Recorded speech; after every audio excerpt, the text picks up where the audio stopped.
Now we start to move into the unit with the arguably one of the most important skills you can learn in all of algebra. And it's a skill that carries through for a lot of additional units in Algebra 2 as well as in advanced math courses, and is the ability to factor polynomials. Factoring is the reverse of multiplication, so we're essentially providing division on a smaller scale in a piecewise fashion in order to write a polynomial as a product of simpler polynomials.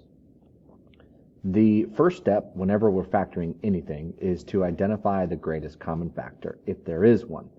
There's often not a GCF besides one, but we still need to make sure that we're looking for and identifying any possible GCFs as the first part of factoring.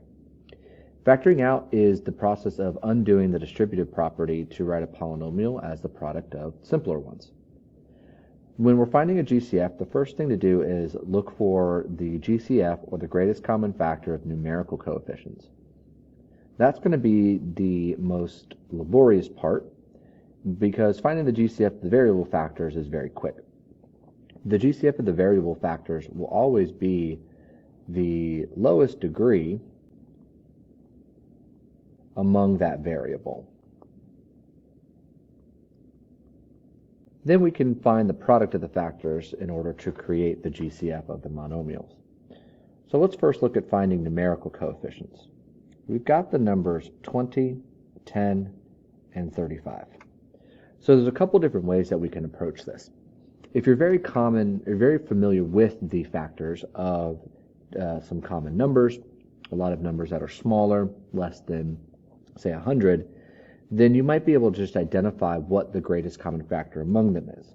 But if you're having trouble finding the GCF, sometimes it helps to list out all the factor pairs that multiply in order to get the number that you're looking for. So example 20 can be broken down into 1 and 20, 2 and 10, or 4 and 5. Then for 10, we can do the same process with 1 and 10 and 2 and 5. And 35 breaks down into 1 and 35 and 2 and 7. We want to find not 2 and 7, 5 and 7. Then we want to go ahead and find the largest number that is in all of those lists. Well, 5 is the largest number that is a factor of each of those, making 5 the numerical coefficient of the GCF. Then for the variables, we look at each of the variables individually and identify the lowest degree. Well, the x's, the lowest degree is 2, so x squared is the GCF of the variables. And then when we look at the y's, we see that our last term doesn't even have a y, so its lowest degree is y to the 0, so we don't include it in the GCF, leaving us with a GCF of 5x squared. Another way that we could look at it is we could take the largest numerical coefficient, identify the factor pairs, and see if the other coefficients can be divided by the largest of those factor pairs. So when we look at 48, we have 1 and 48, 2 and 24, 3 and 16, 4 and 12, as well as 6 and 8. And so we'll start at the high end. We'll ask, okay, well, can 32 and 24 be divided by 48? Well, they don't give us an integer, so 48 is not going to work. 24 is a factor of 24, but not of 32, so 24 is not going to work. 16 is a factor of 32, but not of 24, so 16 is not going to work. 12 is not a factor of 32, so 12 is not going to work. But 8 is a factor of both of those, so 8 is our numerical coefficient of the GCF. Then we're going to go ahead and look at the x's. We have x squared, x to the third, and no x. So x will not be included in the GCF. Y squared, y squared, y will be included in our GCF. So let's go ahead and look at actually using the GCF now. So we look at our two terms. Since our last term is a constant, we have the number 4. We have factors of 8 of 1 and 8, and 2 and 4. Well, since 4 is a factor of 4, we can use 4 as the GCF. And what we're doing here when we're factoring, essentially, is we're taking 8x squared, and we're breaking it into the factor pairs of 2 and 4. So we have 4 times 2 times x squared. And we're taking 4 and breaking it into its factor pair of 4 and 1.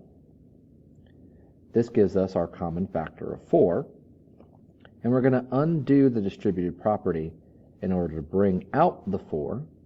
And we'll be left with 2x squared plus 1. We're left with the factors that remained after we took out the GCF. Let me write that a little bit neater. 4. We're left with 2x squared plus 1. When we look at B, we look at the numerical part, and we see that 5 and 2 don't have a common factor besides 1. Y and z to the 4th don't have a common factor either. So the GCF is only 1. If the GCF is 1, then we call this a prime polynomial, meaning it cannot be factored. We look at our 3 terms. We see that we've got 6, 3, and 12. Well, 3 is a factor of both 6 and 12, so it means that our numerical part of the GCF will be a 3. And then we look at the x's, and we see that the lowest degree is 2. So 3x squared is our GCF. Well, if we break apart our terms, 6 is composed of 3 and 2, and then we have x squared. 3x to the 3rd, 3 is composed of 3 and 1, and then we have x squared times x gives us x to the 3rd. And then we look at 12. 12 is 3 times 4, and then we have x squared times x squared to get x to the 4th. With our GCF of 3x squared, we take out 3 and we take 1x squared out of each of those terms, and we undo our distributive property. So we're left with 2 minus x plus 4x squared. Now, I haven't talked about it a lot, but I want to emphasize that polynomials are written in what we call standard form, which is order of descending powers, or order of descending degrees. So we need to rewrite this polynomial into our standard notation. Our GCF stays out, but we start with the largest degree of 4x squared minus x plus 2, and that's our polynomial in standard form. Looking at D, we've got 17 and 34. Well, 17 is a factor of 34, so our GCF's numerical coefficient will be 17. Take a look at the x's. The lowest degree is 3, and the y's have the same degree of y squared for our GCF. Another way that you could visualize taking out the GCF, rather than breaking apart these factor pairs like we did for example A and for example C, is that we can visualize the division. And we say, well, I'm taking 7x to the 3rd squared and 34x to the 4th y squared, and I'm dividing them both by the GCF of 17x to the 3rd y squared, 17x to the 3rd y squared. Then we just use our exponent rules to simplify each of these. Well, 7 divided by 7 is 1. X to the 3rd divided by x to the 3rd is 1. Y squared divided by y squared is 1. 1 times 1 times 1 is 1.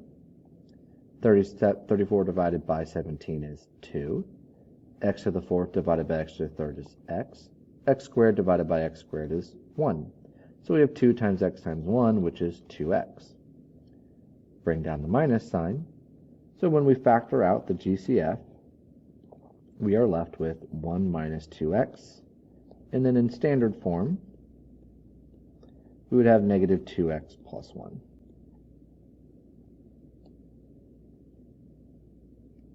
E, we look at our GCF. The numerical coefficient is just 1. Our x to the 3rd, x squared and x, means that x is the lowest degree, and y means y is the lowest degree. So our GCF is xy. So each of these terms are going to be divided by xy. So that leaves us with x squared and no y, so minus 3x squared, plus x and no y, plus 2x, minus 5. Now, looking at this at first, you may think that you need to go ahead and distribute first before you find a GCF, but that's not exactly going to be the case. Notice that we have the same binomial x minus 5 on both sides of this term. We have factors of 2 and x minus 5 with the first term, and factors of 3a and x minus 5 in the second term. Even though it's a binomial, it's still considered a factor because we're multiplying it by 3a. So we have these groupings of these two terms. And within these terms, we have the common factor of x minus 5. So we factor out x minus 5. When we divide by x minus 5, we're left with 2 plus 3a. And then in standard notation, 3a plus 2. Same here with the x squared plus 5y. Again, we've got these two terms with this subtraction in the middle. The GCF is x squared plus 5y. When we factor that out, we're left with 7x minus 1.